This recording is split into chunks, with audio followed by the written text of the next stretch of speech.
नमस्कार, थिंक 360 में आपका स्वागत है। मैं हूं लोकेंद्र केलानौत और तमाम तरह की आशंकाओं के बीच राजस्थान के मुख्यमंत्री अशोक गहलोत कल दिल्ली पहुंच रहे हैं। वहीं अब खबर है कि सचिन पायलट को कांग्रेस किसी भी तरह से इग्नोर करने के मूड में नहीं है और तमाम तरह के ऐसे फॉर्मूले चल रहे हैं कि कांग्रेस में किसी भी तरह से सचिन पायलट को अब एडजस्ट किया जाए, क्योंकि सुखजिंदर सिंह रंधावा की एक सीक्रेट रिपोर्ट यह कहती है कि अगर सचिन पायलट को साथ लिया गया तो राजस्थान में रिपीट करने के लिए सरकार रिपीट का जो दावा मुख्यमंत्री की तरफ से किया जाता है वो पूरा हो सकता है। वहीं एक एडवर्टाइजमेंट को लेकर सरकार की बहुत ज्यादा थू हुई है। नैपकिन का एक एडवर्टाइजमेंट सरकार की तरफ से दिया गया था, उसमें कुछ ऐसी गड़बड़ियां हुई जिसके बाद में सरकार की बहुत ज्यादा किरकिरी हुई है। और तमाम तरह के मुद्दों पर चर्चा करने के लिए हमारे साथ में जुड़ेंगे राजनीतिक विश्लेषक और वरिष्ठ पत्रकार प्रदीप बिदावत। प्रदीप जी, स्वागत है आपका। अब कांग्रेस फाइनली इस मूड में आई है कि सचिन पायलट को किसी भी तरीके से साधा जाए। बहुत तरह के फॉर्मूले चल रहे हैं। ऐसी खबर है कि आला कमान बंद कमरों में इस तरह की एक्सरसाइज कर रहा है। मैं उस रिपोर्ट का आपको हवाला दूंगा कि सचिन पायलट को पीसीसी चीफ बनाया जाए, जाट फेस को डिप्टी सीएम बनाया जाए और अशोक गहलोत मुख्यमंत्री बने रहे। अब ये जो फॉर्मूला है धरातल पर कैसे उतर पाएगा, कितनी इसमें सच्चाई है और क्या सचिन पायलट उसके लिए मैनेज होंगे या फिर और डिप्टी सीएम बनाए जाएंगे? जैसे कि भीतर से एक खबर ये भी चलती है कि 2 डिप्टी सीएम बनाए जा सकते हैं, एक राजपूत फेस हो सकता है, एक जाट फेस हो सकता है। अशोक गहलोत कल दिल्ली पहुंच रहे हैं। किस तरह के जो बादल मंडरा रहे थे राजस्थान की सियासत पर, क्या लगता है कि अब छटने की आशंका है? देखिए लोकेंद्र जी, आपने जो बात की है उसमें 3-4 चीजें हैं। ठीक बात है। पहले अशोक गहलोत कल नीति आयोग की बैठक भी थी 26 को, एक दिन पहले, और जिसमें शामिल होना था और राजस्थान भवन का जो शिलान्यास भी होना था नए बिल्डिंग का, दोनों ही कार्यक्रम पोस्टपोन सीएम ने कर दिए स्वास्थ्य का हवाला देते हुए। स्वास्थ्य ठीक नहीं था उनका और अब वो वापस जा रहे हैं। 29 का प्रोग्राम बना है कल का। तो ऐसा माना जा रहा है कि प्रधानमंत्री नरेंद्र मोदी की जो अजमेर में बड़ी रैली होने वाली है, इससे पहले सचिन पायलट को साथ लिया जाए। तो अगली 3 जो तारीखें हैं वो राजस्थान के लिए बहुत इंपॉर्टेंट है। 29 तारीख को अशोक गहलोत दिल्ली में है, 30 तारीख को सचिन पायलट का अल्टीमेटम पूरा हो रहा है। ठीक बात है। और 31 को प्रधानमंत्री मोदी अजमेर में है और उसके लिए बड़ी तैयारी चल रही है। मतलब बहुत बड़े पैमाने पे राजस्थान भर से कार्यकर्ता जुटेंगे और प्रधानमंत्री का एक बड़ा संबोधन होगा नई संसद में। आज उन्होंने उद्घाटन किया, उसके बाद में। दूसरी बात आपने बताई कि जिस फॉर्मूले पे बात चल रही है उसमें आपने उल्लेख किया कि 2 डिप्टी सीएम, तो ऐसा सुनने में नहीं आ रहा। और अगर 2 डिप्टी सीएम बनाएगी भी तो कांग्रेस राजपूत को कभी डिप्टी सीएम राजस्थान में नहीं बनाएगी, क्योंकि कांग्रेस जब राज्यसभा ही नहीं भेजती किसी को। बीते लंबे इतिहास में आप देखें तो बहुत गिने चुने नाम है, बहुत गिने चुने, अंगुलियों पे गिन सकते हैं आप, और याद भी नहीं आते वो लोग। लक्ष्मी कुमारी चुंडावत का जरूर मुझे थोड़ा बहुत ख्याल आता है कि उन्हें राज्यसभा भेजा गया था। उसके अलावा कांग्रेस की ओर से परसों जो एक लिस्ट जारी की है गोविंद सिंह डोटासरा की ओर से 85 सचिवों की, तो सूची में उस जाति का आप देख लीजिए नाम नक्शा, कितने सचिव हैं। महासचिव कोई भी नहीं है। तो ऐसे में उनकी ओर से क्लियर है मैसेज उस समाज को भी है। समाज को यह है कि भाई आपका यहाँ पे गोविंद सिंह डोटासरा की पर्टिकुलरली अगर कास्ट से देखा जाए तो बहुत बड़े काफी नाम हैं। अगर डिप्टी सीएम बनाया जाता है जाट फेस को तो फाइनल माना जाए कि गोविंद सिंह डोटासरा वहां से आगे उस रेस में सबसे आगे हैं गोविंद सिंह डोटासरा। तो बाकी जो जाट नेता हैं, बड़े जाट नेताओं में मैं कहूं तो ब्रिजेंद्र ओला हैं, ओला फैमिली से हैं। पायलट खेमे से माने जाते हैं ब्रिजेंद्र ओला, वहां से मुखर हैं। हेमाराम चौधरी सीनियर नेता हैं लेकिन सचिन पायलट के खेमे में है। एक ही खेमे से 2 लोग, आप सचिन पायलट को पीसीसी चीफ बना रहे हो, फिर डिप्टी सीएम भी। पहली बात तो यह है क्या सचिन पायलट पीसीसी चीफ पे मानेंगे? मुद्दा यह भी है कि गोविंद सिंह डोटासरा एक्सेप्ट करेंगे क्या? अशोक गहलोत तो कहते हैं कि डिप्टी सीएम जैसा कोई पद होता ही नहीं है। गोविंद सिंह डोटासरा पीसीसी चीफ है। टिकट वितरण में सबसे बड़ी भूमिका उनकी होगी अगर वो पीसीसी चीफ बने रहेंगे। एक जो सबसे आप कहो कि इंपॉर्टेंट इलेक्शन के दृष्टिकोण से देखा जाए तो वो डिप्टी सीएम वहां कैसे एडजस्ट हो पाएंगे? अशोक गहलोत ने ऐसा कभी नहीं कहा डिप्टी सीएम जैसा होता है, क्योंकि उनकी पहली सरकार में कमला बेनीवाल और एक जो बैरवा जी थे वो डिप्टी सीएम बने थे, तो उन्होंने ही बनाए। उनकी नजर में सचिन पायलट डिप्टी सीएम नहीं हुए। वो पिछड़ वाला दरवाजा 1.5 साल तक जो है वो कभी मुझसे बात नहीं करते रहे और तमाम बातें। तो डोटासरा को ये बात कहीं क्लिक नहीं होंगी कि डिप्टी सीएम से गहलोत कभी बात नहीं करते, कहीं उनकी बातचीत बंद हो जाए? नहीं, ऐसा माना जाता है कि अब अशोक गहलोत का आप मंत्रिमंडल देखिए, आप अगर वरिष्ठ लोगों को दूसरों को देखेंगे कांग्रेस में वरिष्ठ नेताओं का, जैसे आप दयाराम परमार को देखिए, पिछली बार मिनिस्टर थे, प्रोफेसर रहे, मतलब कॉलेज एजुकेशन के, इस बार वो मंत्रिमंडल में नहीं है। भरत सिंह कुंदनपुर इस बार मंत्रिमंडल में नहीं है। दीपेंद्र सिंह नहीं है और कई लोग हैं अकेले यहीं से नहीं। और भंवरलाल शर्मा को भी उन्होंने मंत्री नहीं बनाया, सीनियर नेता थे। तो ये तमाम अशोक गहलोत, एक बड़े सदर को ये चाहिए कि उनकी बात को कौन कितना फॉलो कर सकता है, तो वो उस खांचे में फिलहाल 2 लोग फिट बैठते हैं, गोविंद सिंह डोटासरा और महेंद्र चौधरी जाट समाज से। तो इनको रामलाल जाट भी उनके काफी इनको आगे मौका दिया जा सकता है, लेकिन महेंद्र चौधरी जो है वो अभी उप मुख्य सचेतक है, तो हो सकता है कि अब जो एक कैबिनेट का विस्तार करे उसमें महेंद्र चौधरी को फिर मुद्दा ये है कि अगर सचिन पायलट पीसीसी चीफ बनाए जाएंगे तो गोविंद सिंह डोटासरा को भी एक वैसा ही पोर्टफोलियो में एडजस्ट। बड़ा मुद्दा ये नहीं है किसे क्या एडजस्ट, बड़ा मुद्दा ये है क्या सचिन पायलट इस पे राजी होंगे, क्योंकि उन्होंने एक लंबे समय पहले बगावत की थी साफ तौर पे, जैसा उन्होंने कहा कि हमने मांग की थी कि वो बदला जाए, नेतृत्व बदला जाए, और क्या आप उसी पद को स्वीकार करेंगे बिना खुद के डिप्टी सीएम होने का, तो फिर इतने लंबे संघर्ष का मतलब क्या रहा? ठीक बात है। दूसरा, जिन लोगों को आप वादा करते हैं उन लोगों को किए गए वादे को आप एग्जीक्यूट कैसे करेंगे? मैंने आपको परसों की चर्चा में बताया था कि एक ये फॉर्मूला निकाला जा सकता है कि एक जांच आयोग गठित कर दिया जाए और उस पे हम ये करेंगे, और वो नतीजा वही। कमेटी तो पहले भी 3 गठित की जा चुकी है, कमेटी होगी, आयोग बना दें एक उसको आयोग को आप जैसे मान लीजिए कि एसीजीएम लेवल के पावर दे दें, एविडेंस कलेक्शन का दे दें, पेशी लेने का, ये वो, तो आयोग वही कोई भी जांच आयोग, अंतिम निष्कर्ष सुनने में शून्य का योग, वो हो जाए तो सचिन पायलट की बात भी रह जाएगी। और क्योंकि कर्नाटक चुनाव का जो परिणाम आया वो आया, डीके शिव कुमार और सिद्धारमैया बिल्कुल सेपरेट उसी तरह थे जैसे सचिन पायलट और अशोक गहलोत थे। वहां पर प्रतिभा सिंह और सुखविंदर सुक्खू हिमाचल में, लेकिन आलाकमान लास्ट तक उनको चुनाव उनके इस रार के बावजूद करवा लिए और साथ मिलकर चुनाव करवा लिए। अब आलाकमान को लगता है कि जब वो कर्नाटक सुलझा सकते हैं, कर्नाटक में चीजें ठीक कर सकते हैं, तो राजस्थान में भी वो ठीक कर लेंगे, उनका ये मानना है। लेकिन सब कुछ डिपेंड करता है सचिन पायलट पे। ठीक बात है। सचिन पायलट क्यों एग्री हो अध्यक्ष के पद पे? सचिन पायलट चाहते क्या है, वो मतलब उनकी भूमिका क्या है? वो कहते हैं कांग्रेस मेरे खून में है, मैं कांग्रेस का कार्यकर्ता हूं। अब इस तरह की बातें आ रही हैं। आप प्रताप सिंह खाचरियावास के बयान देखो कि उन्होंने कांग्रेस से तो कोई बगावत की नहीं है, उनका तो जो अल्टीमेटम है सरकार के खिलाफ है। तो सरकार और कांग्रेस के बीच में जो एक लकीर खींची जा रही है कि कांग्रेस संगठन अलग है, सरकार अलग है। तो सचिन पायलट कांग्रेस में भूमिका क्या चाहते हैं? मुद्दा तो ये है, पीसीसी चीफ से ज्यादा बेटर कांग्रेस अभी उनको क्या पोर्टफोलियो सजेस्ट कर सकते हैं? देखिए, उनको नेशनल में अगर कोई नेशनल में वो पहले इनकार कर चुके हैं। पहले जो फॉर्मूला आया था ये माना जाएगा कि राजस्थान से सचिन पायलट को नहीं, पहले भी एक फॉर्मूला आया था कि सचिन पायलट को एआईसीसी में एक बड़ा पद दे दिया जाए, वो महासचिव के सिमिलर पद हो, उसके लिए सचिन पायलट मना कर चुके हैं।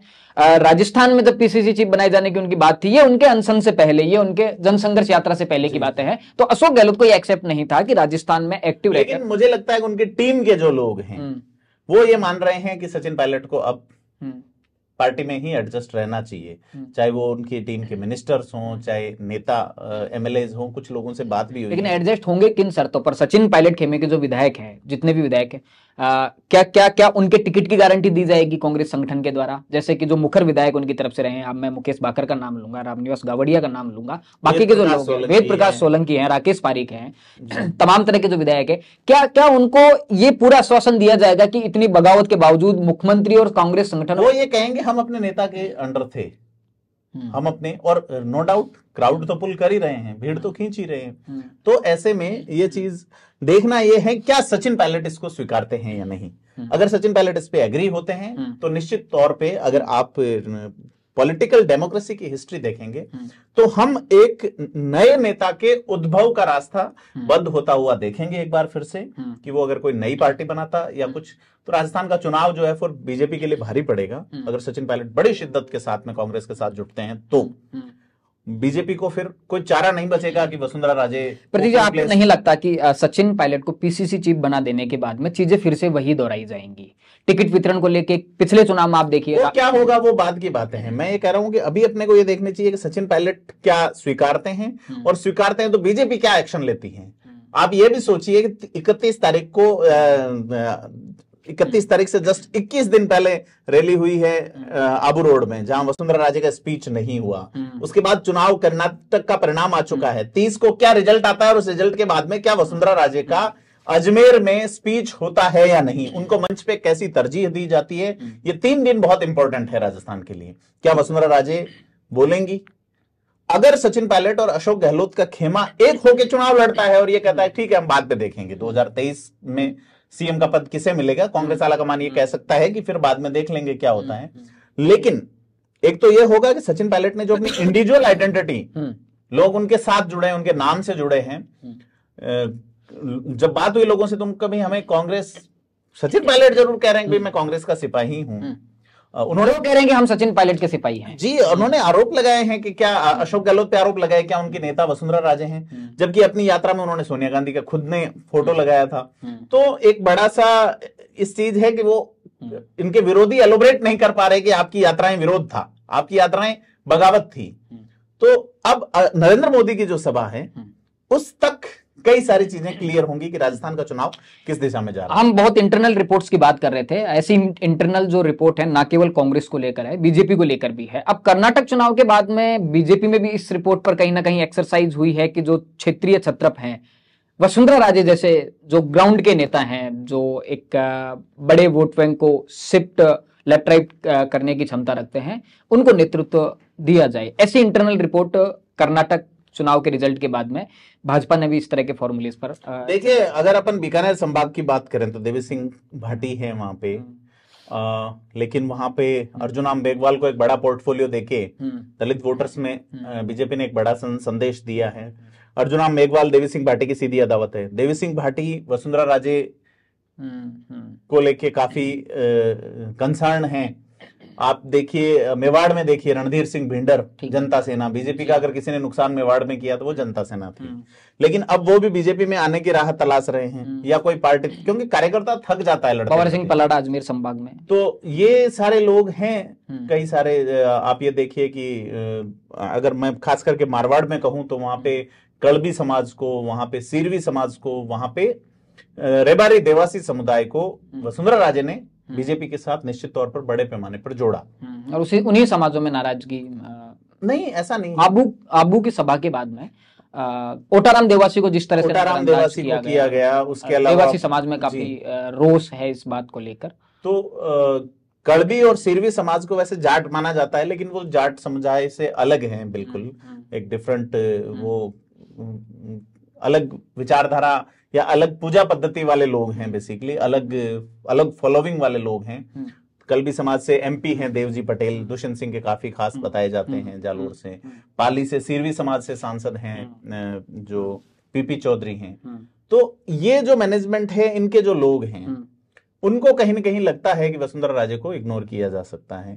इग्नोर किया जा सकता है तो कुछ चीजें बदली जाए, तो फिर बगावत बीजेपी में भी हो सकती है, क्योंकि बीजेपी में बाकी जो 50% है वो अलग दावेदार हैं, और 50% में अभी भी वसुंधरा राजे। हम लगातार सचिन पायलट की भूमिका पर ही चर्चा करते हैं, चर्चा तो वसुंधरा राजे की भूमिका पर भी होनी चाहिए भारतीय जनता पार्टी में। ना पीसीसी चीफ वो नहीं है,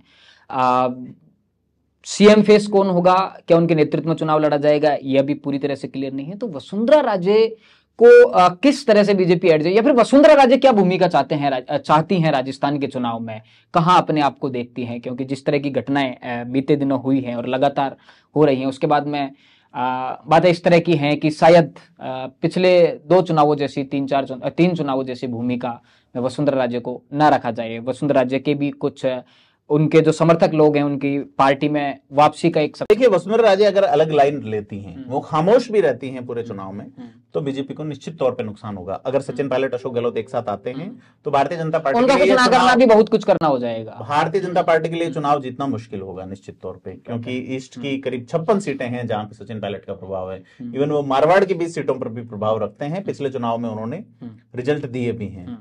अब बात करते हैं, अगर वसुंधरा राजे को ये कैंपेनिंग की सदारत नहीं देते हैं तो बीजेपी में बाकी 50% या बाकी जो 70 मान लो उनको, उनमें वो लोग हैं जो एक दूसरे को नहीं बनने देना चाहेंगे। मसलन सतीश पूनिया का हटना आप एक उदाहरण देख लीजिए। तो ये सारे फैक्टर्स हैं जो आगे वाली 3 तारीखों पर डिपेंड। सतीश पूनिया को लेकर बहुत अलग तरह की चर्चाएं हैं। मुश्किलों से तो वो कर्नाटक से राजस्थान लौटे थे, ले देकर अब ऑस्ट्रेलिया पहुंच गए हैं, टिक नहीं पा रहे हैं राजस्थान में। ऐसा क्या हुआ कि कभी पूरी बीजेपी की टीम तो काम कर रही है, कभी बीजेपी की पूरी टीम को वो लीड करते थे, प्रदेश कार्यालय में देखे। तो आप प्रदेश अध्यक्ष नहीं है तो फिर आप फ्री हैं। प्रदेश अध्यक्ष तो अरुण चतुर्वेदी भी नहीं है, पर वो लगातार देखे जा रहे हैं, एक्टिव हैं, प्रेस कॉन्फ्रेंस करते हैं, कार्यकर्ताओं से मिलते हैं, जोर शोर से अपना जन्मदिन मनाया। तो नए प्रदेश अध्यक्ष जो है राजनीति में तो यही है कि वो किनको काम सौंपते हैं। सतीश पूनिया भी प्रदेश अध्यक्ष हैं, अरुण चतुर्वेदी भी पूर्व प्रदेश अध्यक्ष हैं, लेकिन दोनों की गतिविधियों में सतीश पूनिया पहली बार के विधायक है, अरुण चतुर्वेदी मिनिस्टर रह चुके हैं।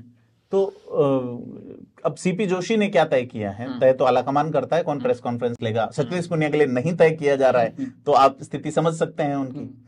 तो ये सारी चीजें हैं। एक एड को लेकर सरकार की काफी किरकिरी हुई है, नैपकिन का वो एड था, भारी किरकिरी एड को लेके नहीं हुई है, नैपकिन की साइज जो कम हुई है एक तो वो, और एड भी पूरे देश में लगभग वही डिजाइन बक्सा जिसकी हम बात करते हैं, उस बक्से ने गुलाबी रंग का एड छापा है कि हमने 1.5 महिलाओं, गुलाबी कनेक्शन मुझे समझ नहीं आया, 1.5 महिलाओं को हमने ये नैपकिन बांटे, इतने रुपए खर्च कर दिया। तो उसका इस तरह से प्रचार किया जा रहा है, हालांकि वो मिसप्रिंट हो गया, करोड़ शब्द नहीं छपा वहां पे।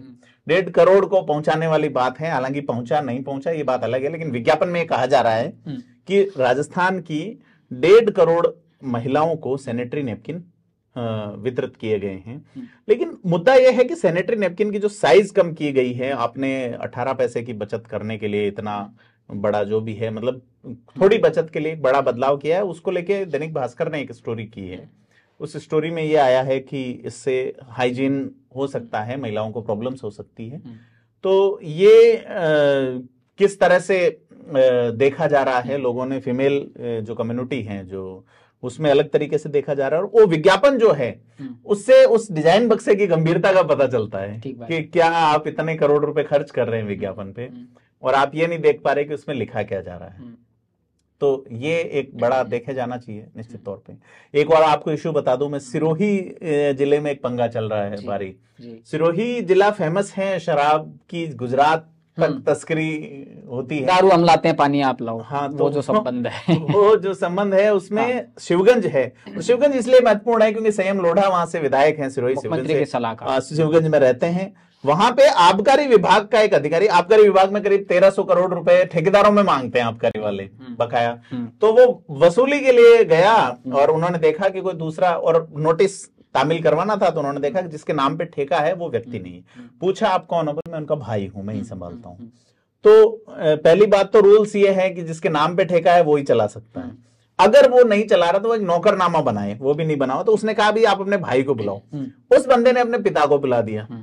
अब पिता, अब उस आबकारी निरीक्षक का कहना है कि मेरे पिता जो है, उस व्यक्ति के पिता जो है, उन्होंने उसके साथ अभद्र व्यवहार किया और उसने राजकार्य में बाधा की रिपोर्ट थाने में दी। चूंकि जो वो व्यक्ति था ठेके जिसमें करीब 30 लाख रुपए बकाया होने की बात बताई जा रही है, वो एससी वर्ग से था, तो उसने आबकारी निरीक्षक के खिलाफ SC/ST एक्ट का प्रकरण दर्ज करवा दिया। अब इसमें देखने वाली बात यह है, कौन सही है कौन गलत है, ये बात मैटर जांच में है, सब जुडिस है। लेकिन आबकारी निरीक्षक के खिलाफ तो तत्काल मुकदमा दर्ज हो गया, आबकारी निरीक्षक का प्रकरण दर्ज नहीं हुआ। फिर ये प्रकरण आगे बढ़ा और कुछ उच्च अधिकारियों के इशारों पे आबकारी निरीक्षक को अरेस्ट कर लिया गया। तो ये मामला घूमते घूमते काफी बड़ा रूप ले रहे हैं। और अब जो राजस्थान का आबकारी अधिकारियों का संगठन है, उसके अध्यक्ष लक्ष्मी नारायण ने भी चेतावनी दी है कि वो पुलिस के खिलाफ प्रदर्शन करेंगे। तो आबकारी भी अपने आप में निरीक्षक जैसी पोस्ट होती है, वो भी पुलिस स्टार लगाते हैं और इधर ये भी पुलिस है। तो वो हेरा फेरी पिक्चर में है ना, असली पुलिस हम, अरे बाबा वो वाला खेल है कि ये पुलिस उनको बताना चाह रही है कि भाई आप तो केवल स्टार ही लगाते हो, असली तो हम लोग रस्सी का सांप बनाते हैं।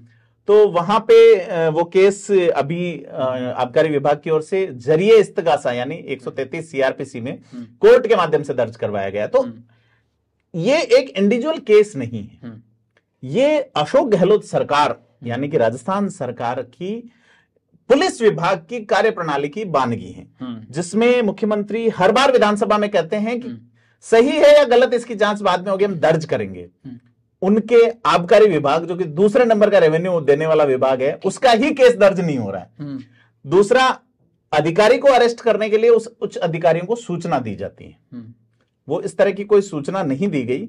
और वो जो बंदा आया था वो ऑन रिकॉर्ड सारा कार्रवाई करके लाया था, वो नोटिस लेके आया था। वो ऐसे नहीं कि वो ऐसे ही पहुंच गए और बाद में बताए, जिस तरह से पुलिस अक्सर करती है, नोटिस बाद में निकालती है, क्या कहते हैं, वारंट बाद में निकल जाता है। तो उस व्यक्ति को न्याय या वो दूसरी चीजें हैं, लेकिन राजस्थान सरकार की पोल निश्चित तौर पर सिरोही पुलिस ने पुलिस विभाग का जो स्ट्रक्चर है उसकी खोली है। और आबकारी विभाग इसमें सही है या गलत ये तो कोर्ट तय करेगा। लेकिन बड़ी हैरत होती है कि मौखिक आदेश पर करीब 2 महीने से मामला पेंडिंग रखा गया है, दर्ज होगा नहीं होगा, और उस पर कहीं ना कहीं लिखा गया अधिकारियों का इन्वॉल्वमेंट की तरफ ये, हाँ वो है, लेकिन वो अलग बात है। लेकिन मेन बात यह है कि जैसा पुलिस अच्छी पुलिसिंग का जो दावा किया जा रहा है उसका एक उदाहरण मुख्यमंत्री के सलाहकार वाले विधानसभा क्षेत्र में साफ तौर पे दिखने। क्या सलाह दी होगी सलाहकार? अब वो सलाह देंगे क्योंकि आबकारी विभाग लामबंद हो गया है, आबकारी विभाग प्रसादी लाल मीणा के पास है। तो ये अब देखना है कि अब क्या सलाह देते हैं सीएम लोढ़ा मुख्यमंत्री अशोक गहलोत को इस मामले में। जी, तो बहुत सारे मुद्दों पर आज हमने वरिष्ठ पत्रकार और राजनीतिक विश्लेषक प्रदीप बिदावत के साथ में चर्चा की। कल फिर से आपके साथ चर्चा में जुड़ेंगे। राजस्थान से जुड़े तमाम मुद्दों को जानने और समझने के लिए जुड़े रहिए थिंक 360 के साथ। धन्यवाद।